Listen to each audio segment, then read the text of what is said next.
Chapter 3. Magic Mystifies the Marchers. Princess Ozma was all unaware that the army of Oogaboo, led by their ambitious queen, was determined to conquer her kingdom. The beautiful girl ruler of Oz was busy with the welfare of her subjects and had no time to think of Ann Soforth and her disloyal plans. But there was one who constantly guarded the peace and happiness of the Land of Oz, and this was the official sorceress of the kingdom, Glinda the Good. In her magnificent castle, which stands far north of the Emerald City where Ozma holds her court, Glinda owns a wonderful magic record book in which is printed every event that takes place anywhere, just as soon as it happens. The smallest things and the biggest things are all recorded in this book. If a child stamps its foot in anger, Glinda reads about it. If a city burns down, Glinda finds the fact noted in her book. The sorceress always reads her record book every day, and so it was she knew that Ann Soforth, Queen of Oogaboo, had foolishly assembled an army of 16 officers and 1 private soldier, with which she intended to invade and conquer the Land of Oz. There was no danger but that Ozma, supported by the magic arts of Glinda the Good and the powerful Wizard of Oz, both her firm friends, could easily defeat a far more imposing army than Ann's. But it would be a shame to have the peace of Oz interrupted by any sort of quarreling or fighting.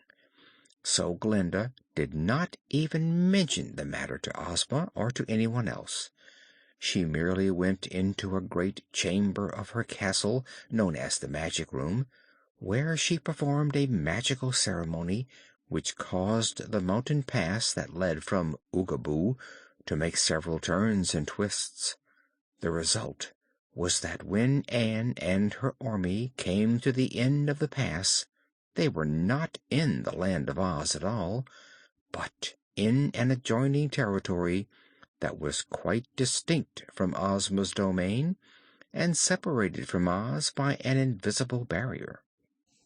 As the Oogaboo people emerged into this country, the pass they had traversed disappeared behind them, and it was not likely that they would ever find their way back into the Valley of Oogaboo. They were greatly puzzled indeed by their surroundings, and did not know which way to go. None of them had ever visited Oz, so it took them some time to discover they were not in Oz at all, but in an unknown country. "Never mind," said Ann, trying to conceal her disappointment. "We have started out to conquer the world, and here is part of it.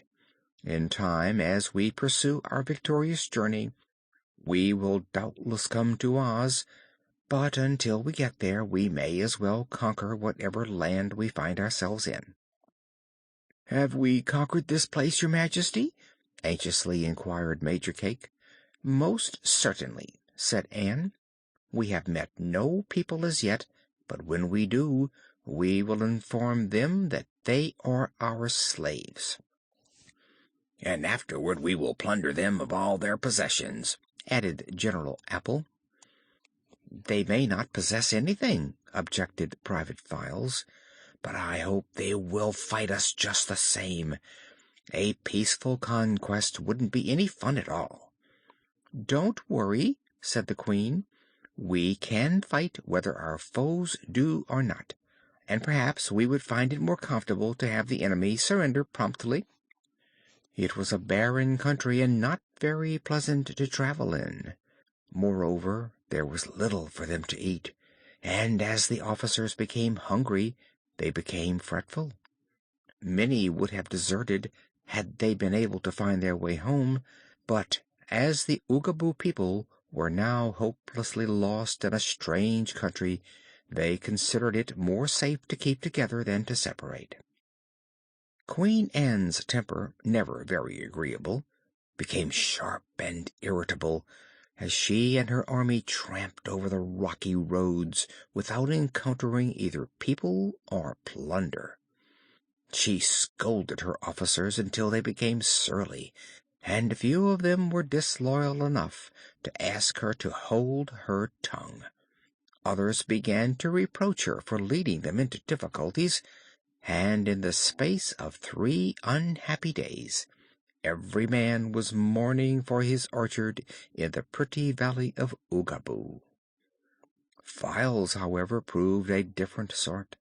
The more difficulties he encountered, the more cheerful he became, and the sighs of the officers were answered by the merry whistle of the private.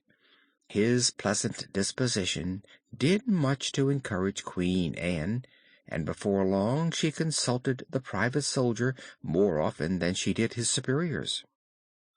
It was on the 3rd day of their pilgrimage that they encountered their first adventure.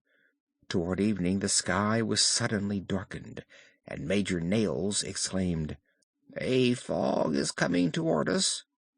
"I do not think it is a fog," replied Files, looking with interest at the approaching cloud. "It seems to me more like the breath of a roc." "What is a roc?" asked Ann, looking about fearfully. "A terrible beast with a horrible appetite," answered the soldier, growing a little paler than usual. "I have never seen a roc, to be sure, but I have read of them in the story books that grew in my orchard, and if this is indeed one of those fearful monsters, we are not likely to conquer the world." Hearing this, the officers became quite worried and gathered closer about their soldier. "What is the thing like?" asked one. "The only picture of a roc that I ever saw in a book was rather blurred," said Files, "because the book was not quite ripe when it was picked. But the creature can fly in the air and run like a deer and swim like a fish. Inside its body is a glowing furnace fire, and the roc breathes in air and breathes out smoke, which darkens the air for miles around wherever it goes. It is bigger than 100 men, and feeds on any living thing." The officers now began to groan and to tremble, but Files tried to cheer them, saying, "It may not be a roc after all that we see approaching us, and you must not forget that we people of Oogaboo, which is part of the fairyland of Oz, cannot be killed." "Nevertheless," said Captain Buttons, "if the roc catches us and chews us up into small pieces and swallows us, what will happen then?" "Then each small piece will still be alive," declared Files. "I cannot see how that would help us," wailed Colonel Banjo. "A hamburger steak is a hamburger steak, whether it is alive or not." "I tell you this may not be a roc," persisted Files. "We will know when the cloud gets nearer whether it is the breath of a roc or not. If it has no smell at all, it is probably a fog; but if it has an odor of salt and pepper, it is a roc, and we must prepare for a desperate fight." They all eyed the dark cloud fearfully. Before long it reached the frightened group and began to envelop them. Every nose sniffed the cloud, and every one detected in it the odor of salt and pepper. "The roc!" shouted Private Files, and with a howl of despair the 16 officers fell to the ground, writhing and moaning in anguish. Queen Ann sat down upon a rock and faced the cloud more bravely, although her heart was beating fast. As for Files, he calmly loaded his gun and stood ready to fight the foe as a soldier should. They were now in absolute darkness, for the cloud which covered the sky and the setting sun was black as ink. Then through the gloom appeared 2 round, glowing balls of red, and Files at once decided these must be the monster's eyes. He raised his gun, took aim, and fired. There were several bullets in the gun, all gathered from an excellent bullet tree in Oogaboo, and they were big and hard. They flew toward the monster and struck it, and with a wild, weird cry, the rock came fluttering down, and its huge body fell plump upon the forms of the 16 officers, who thereupon screamed louder than before. "Badness me!" moaned the rock. "See what you've done with that dangerous gun of yours." "I can't see," replied Files, "for the cloud formed by your breath darkens my sight." "Don't tell me it was an accident." continued the rock reproachfully, as it flapped its wings in a helpless manner. "Don't claim you didn't know the gun was loaded, I beg of you." "I didn't intend to," replied Files. "Did the bullets hurt you very badly?" "One had broken my jaw so that I can't open my mouth. You will notice that my voice sounds rather harsh and husky, because I have to talk with my teeth set close together. Another bullet broke my left wing, so that I can't fly, and still another broke my right leg, so that I can't walk. It was the most careless shot I ever heard of." "Can't you manage to lift your body off from my commanding officers?" inquired Files. "From their cries I'm afraid your great weight is crushing them." "I hope it is," growled the rock. "I want to crush them if possible, for I have a bad disposition. If only I could open my mouth, I'd eat all of you, although my appetite is poorly this warm weather." With this, the rock began to roll its immense body sideways, so as to crush the officers more easily, but in doing this it rolled completely off from them, and the entire 16 scrambled to their feet and made off as fast as they could run.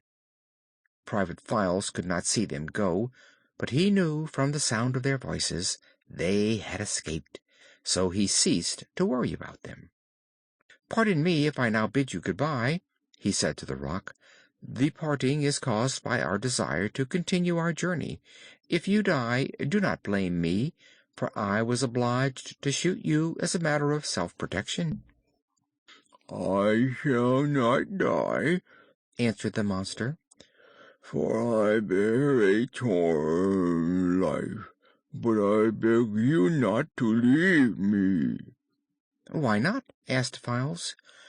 "Because my broken jaw will heal in about an hour, and then I shall be able to eat you. My wing will heal in a day, and my leg will heal in a week, when I shall be as well as ever. Having shot me and caused me all this annoyance, it is only fair and just that you remain here and allow me to eat you as soon as I can open my jaws." "I beg to differ with you," returned the soldier firmly. "I have made an engagement with Queen Ann of Oogaboo to help her conquer the world, and I cannot break my word for the sake of being eaten by a rock." "Oh, that's different," said the monster. "If you've an engagement, don't let me detain you." So Files felt around in the dark and grasped the hand of the trembling Queen, whom he led away from the flapping, sighing rock. They stumbled over the stones for a way, but presently began to see dimly the path ahead of them, as they got farther and farther away from the dreadful spot where the wounded monster lay. By and by they reached a little hill and could see the last rays of the sun flooding a pretty valley beyond, for now they had passed beyond the cloudy breadth of the rock. Here were huddled the 16 officers, still frightened and panting from their run. They had halted only because it was impossible for them to run any farther. Queen Anne gave them a severe scolding for their cowardice, at the same time praising Files for his courage. "We are wiser than he, however," muttered General Clock, "for by running away we are now able to assist your Majesty in conquering the world, whereas had Files been eaten by the rock he would have deserted your army." After a brief rest they descended into the valley, and as soon as they were out of sight of the rock the spirits of the entire party rose quickly. Just at dusk they came to a brook, on the banks of which Queen Anne commanded them to make camp for the night. Each officer carried in his pocket a tiny white tent.